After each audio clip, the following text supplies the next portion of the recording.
What's all the commotion? Wow! Look who's coming up the street!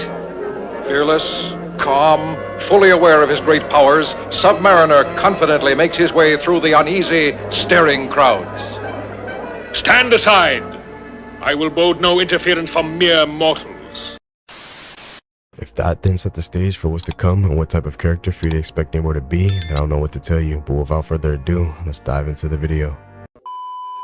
We open on our first appearance of Namor and Attuma on the channel, and it seems like Attuma is invading Atlantis again. Just to give you guys a bit of a background to things, Attuma basically believes he should be the rightful ruler of Atlantis. Now, there's definitely more to this than that, but this is where I stopped in my video order before I started making videos, so if you want to get a little bit more details to the rivalry, I recommend you go check out his previous issues. Charging forward, Namor tells Attuma that his efforts are useless as he has already beaten him before, but then suddenly a bolt shoots out aimed for the back of Namor and he dodges it, letting Attuma know that he expected him to deceive him, as he has said in the first page, for none of his underlings to attack, but signaled them to anyway. Then we cut to the Grand Visor telling the legions of Atlantis to remain ready, but not to attack, as Attuma's defeat will cause his forces to retreat.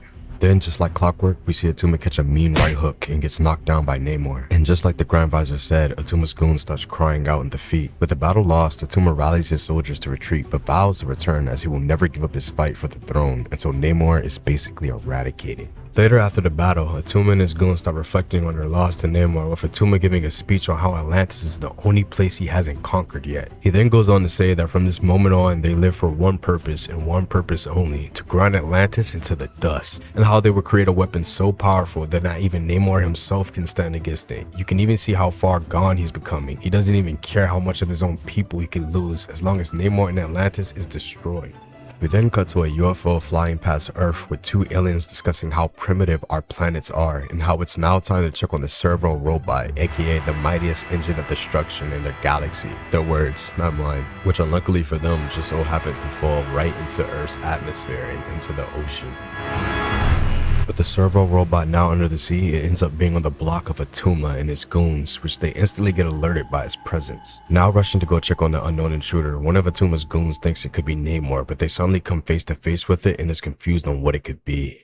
Still confused, Attuma assumes that whatever it is, Namor must have sent it to destroy them and rallies his goons to attack it. But with each strike, their swords snap like weak-ass twigs. Thinking that his attack would be any different, Attuma lands a blow, only to get the same results.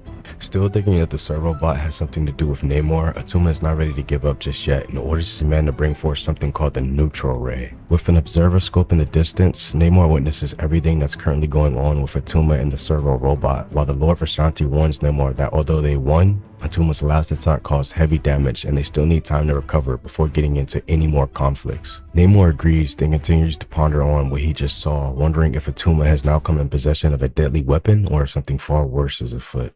Those thoughts heavy on his mind, Namor comes to the conclusion that he must go learn what is stirring up on Attuma's block before hearing someone approach him, which turns out to be Lady Dorma, who's madly in love with him by the way, and she warns Namor that no matter what the issue is, he must not leave Atlantis' walls as she has a bad feeling about it. But Namor tells her that while he is grateful for her concern, he is still Prince of the Blood and the prince gotta do what a prince gotta do, then orders her to leave before checking back in on Attuma and the servo robot, which now seems like Attuma's weapon is finally ready.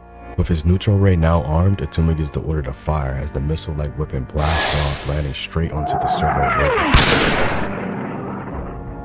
But as I'm pretty sure we all guessed, the weapon has little to no effect on the robot, but that doesn't worry Attuma, as he suddenly for some odd reason says that he must reach the control box located on its chest. Now I don't know how Attuma knows it has a control box or how he even knows it's located on its chest, but his goons get to work and begin to bring the robot down with plans to gain control over it.